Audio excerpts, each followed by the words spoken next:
are this afternoon's top stories. Nationals honored during investiture ceremony. New CARICOM Secretary General sworn in, and U.S. President defends Afghanistan pullout amid airport chaos. Hello and welcome to the ZIZ Midday Newscast. Today is Tuesday, August 17th, 2021. I'm Carla Verge. 7 nationals of St. Kitts and Nevis have been conferred the Medal of Honor for their contributions to nation building at an investiture ceremony held by Governor General Sir S.W. Tapley Seaton, GCMG CVOQ-CJP LLD, at Government House on Tuesday.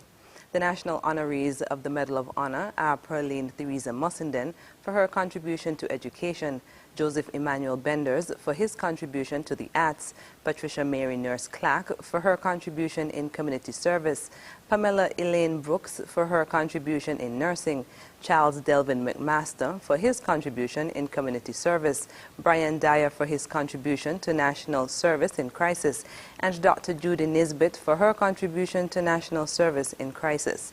Dr. A. Linton Liburd will be presented the Medal of Honor for service in medicine by Deputy Governor General in Nevis at a later date.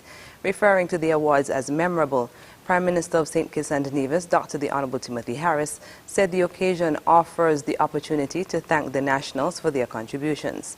He said they are deserving of the honor and deserving of the nation's gratitude. During the ceremony, Mrs. Telka Wallace was awarded the Points of Light certificate for her contribution to volunteerism and community service. The certificate was received on her behalf by her daughter, Shai Wallace.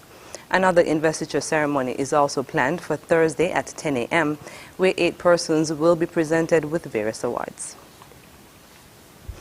26 students from the 2021 graduating class of the Irishtown Primary School were recipients of a monetary gift certificate totaling over $7,000 from Mr. Charles Pemberton Sr.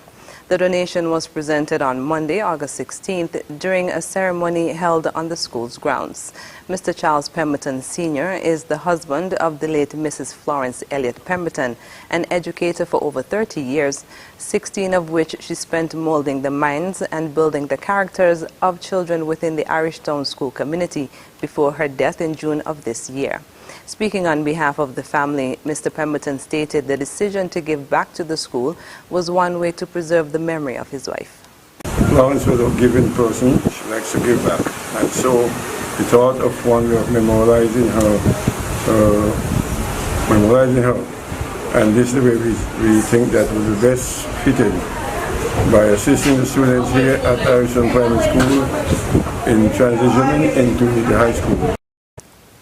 Mr. Pemberton noted that the scholarship will be expanded next year to all grades to include kindergarten. So this year, we are giving to grade 6. Next year, we are going to expand it to all grades to include kindergarten, because my wife spent most of her teaching career in the kindergarten, starting you out as you leave home. Mr. Pemberton encouraged the graduates to be the best students they can be throughout their secondary school years. So I want you to go on to high school and do Irishtown proud. Respect your teachers, study hard, and do not give any trouble, okay? On behalf of the students and parents of the 2021 class, the school's principal, Mrs. Avanel Carey Freites, thanked the Pembertons for the donation. The culinary skills of persons who are willing to showcase them will be the highlight of Week 3's In Your Kitchen cooking competition. From August 15th to 21st, all residents of the Federation can participate in the cooking challenge. According to Vera Edwards-France, health educator in the Ministry of Health, In Your Kitchen is an initiative created to help persons in St. Kitts and Nevis to learn to cook quick, easy, delicious, healthy meals. She spoke to ZIZ News detailing how persons can advance from round 1 to 2 of the competition. The cooking competition has 2 parts. Round 1, visit our In Your Kitchen Facebook page or the St. Kitts Health Promotion Facebook page. Browse through the uploaded cooking videos, select one video, replicate it, and submit that video to iykstkits@gmail.com. Encourage your friends and family to like and share the videos.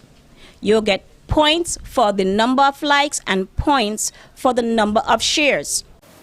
As points are distributed for social interactions, participants are encouraged to rally their supporters and friends. The top 4 persons, the persons receiving the most likes and shares, will move on to the second round. And in the second round, we're going to have a live judging. Now, I know you're interested in what the prizes are. First prize, second prize, and third prize are all different monetary value of food vouchers. Plus, we're adding a few extra additives, but we're not going to tell you right now. Persons are encouraged to visit the In Your Kitchen Facebook page or sknmoves.kn for more information. And we're moving now to news on the regional scene. The first woman and first Belizean to the post of CARICOM Secretary General, Dr. Carla Barnett, was sworn in on Monday, and CARICOM Chairman Prime Minister Honorable Gaston Brown warmly received her. ABS News' Cecil Charles Jr. reports. Dr. Carla Barnett has been sworn in as the new Secretary General of CARICOM today. She, who hails from Belize, is an economist by profession and has previously served in the capacities of Deputy Secretary of CARICOM and Deputy Governor of the Central Bank. She says she fully recognizes the enormity of the task.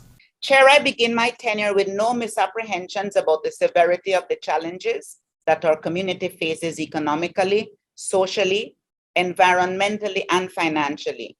The thrust to build resilience against the existential threat of climate change in all its dimensions, and the urgency of constructing a recovery from the adverse effects of the COVID-19 pandemic demand our continued focused energy. She's already outlined target areas. We cannot afford to neglect youth unemployment, which has led the explosion of the jobless in the wake of COVID-19. A troubling rise in crime, especially violent crime in the home and on the streets. The need to strengthen food security, reduce the incidence of non-communicable diseases, and more effectively address the issue of blacklisting. Chairman Brown has also pledged his commitment to working alongside Dr. Barnett to accomplish the aims of the community. On behalf of all the member states and on behalf of the CARICOM heads of government, and with my best wishes as chairman, I pray for your successful term in office, and I welcome you to the position of CARICOM Secretary General. As you rejoin this noble endeavor of Caribbean integration, I know that you bring vast expertise and experience to this position. She replaces outgoing Secretary General Ambassador Erwin LaRock, also an economist, who's served the Caribbean community since 2011. As you take the urgent and impactful issues that confront our community on a day-to-day basis, as you tackle them, I want you to know that your chairman stands with you at all times.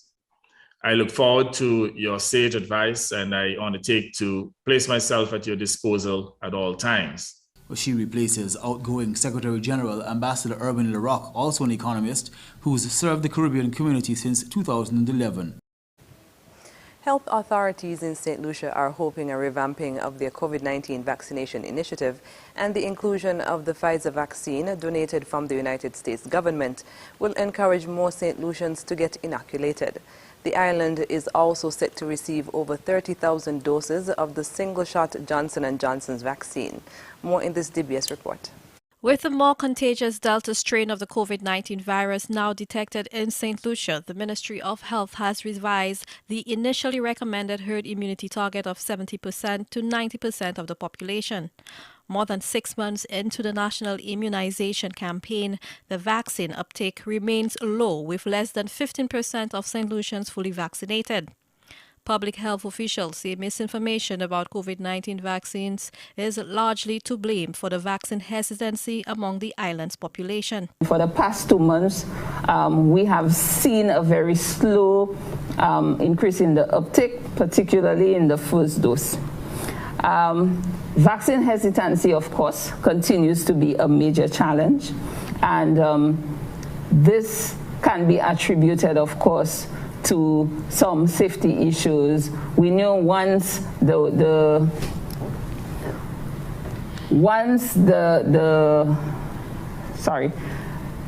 was announced about the the blood clot issues surrounding the AstraZeneca vaccine, this is when we noted the dip in the uptake of the vaccine. The Ministry of Health is hoping that a revised campaign strategy will get more people to become immunized. Part of this strategy will be to provide more vaccine options. Thanks to a donation of 55,000 doses from the U.S. government, citizens as young as 12 years will from this week have the choice of the Pfizer vaccine. The Pfizer vaccine is a messenger RNA vaccine against COVID-19. It is a 2-dose regime given 21 to 28 days apart, and it confers about 95% protection 7 days post its dose 2 against symptomatic SARS-CoV infection in persons aged. Well, that was information from the trials, 16 and older. Its effectiveness, from 7 days after its second dose for documented infection is 92%. For symptomatic COVID-19, it is 94%. Hospitalization, 87%. And against severe disease, 92%. Based on the recommendations from the World Health Organization and the ZIZ, the experts on immunization, the Pfizer vaccine is intended for use in persons 12 years and above. So our younger population, so now our eligible population would have been a lot larger than what we are actually working now. Currently, the ministry's vaccine policy is to be completely vaccinated with any one vaccine. However, there is consideration for mixing vaccines in extenuating circumstances. And internationally, as the world watches the fall of Afghanistan to the Taliban, at the White House, United States President Joe Biden is confronting the biggest crisis of his presidency so far. In his first address after the Taliban seized Kabul, Biden defended his decision to pull out troops and blamed the Afghan government and its military for the crisis. Al Jazeera's Shihab Bratansi reports. Joe Biden attempted to keep public opinion focused on a promise kept. After 20 years, the U.S. was finally leaving Afghanistan. I stand squarely behind my decision. After 20 years, I've learned the hard way that there was never a good time to withdraw U.S. forces. But neither the president or any administration official has been able to address the chaotic manner of that withdrawal. Despite Biden's proclamation that the buck stopped with him, he lashed out both at the Afghan military and the Afghan political leadership that fled, even saying the U.S. had wanted to evacuate more people earlier, but was stopped by Kabul. I know there are concerns about why we did not begin evacuating Afghan civilians sooner. Part of the answer is some of the Afghans did not want to leave earlier, still hopeful for their country. And part of it because the Afghan government and its supporters discouraged us from organizing a mass exodus to avoid triggering, as they said, a crisis of confidence. At the Pentagon, officials insisted that they had role-played every eventuality. There wouldn't be drawn on whether that included such a swift Taliban takeover or whether such a possibility had been communicated to the president. Plans are not always perfectly predictive, and as is a well-known military maxim, that plans don't often survive first contact, and you have to adjust in real time. The Pentagon says it expects the 2,500 U.S. troops in Kabul at the airport to be supplemented within 24 hours by up to 1,000 more, and says that airport operations have resumed. In addition, the U.S. says more than 700 Afghans who were eligible for special immigration visas had left the country over 48 hours, bringing the total to almost 2,000. The president's opponents have been swift to deliver a withering commentary. Honestly, this administration looks to me like it couldn't organize a two-car funeral. And maybe it's not too late, I hope not, for the president to put in enough troops in and around Kabul to at least get out all the Americans and as many of the Afghans as possible who are our friends, who are our interpreters, on whom we relied all of these years. It is a sad day for the United States of America. However, when pressed, McConnell, as with many others in Washington, suggested his favored option was a permanent military presence in Afghanistan, which would be against the wishes of a majority of Americans. The Biden administration appears to be hoping that eventually the chaos of the last few days will be forgotten, and instead the president will be seen as the commander-in-chief who finally brought America's longest war to an end. Shia Bertansi, Al Jazeera, Washington. And now for the weather. Present weather is clear with a gentle breeze at 10 miles per hour from the east. Seas are 4 to 5 feet. The weather forecast for today and tonight predicts partly cloudy skies with a slight chance of showers. Sunset today will be at 6:35 p.m. Sunrise tomorrow will be at 5:55 a.m. And that brings us to the end of the ZIZ Midday Newscast. Join us this evening for these stories and more in detail. Thank you for joining us. I'm Carla Verage.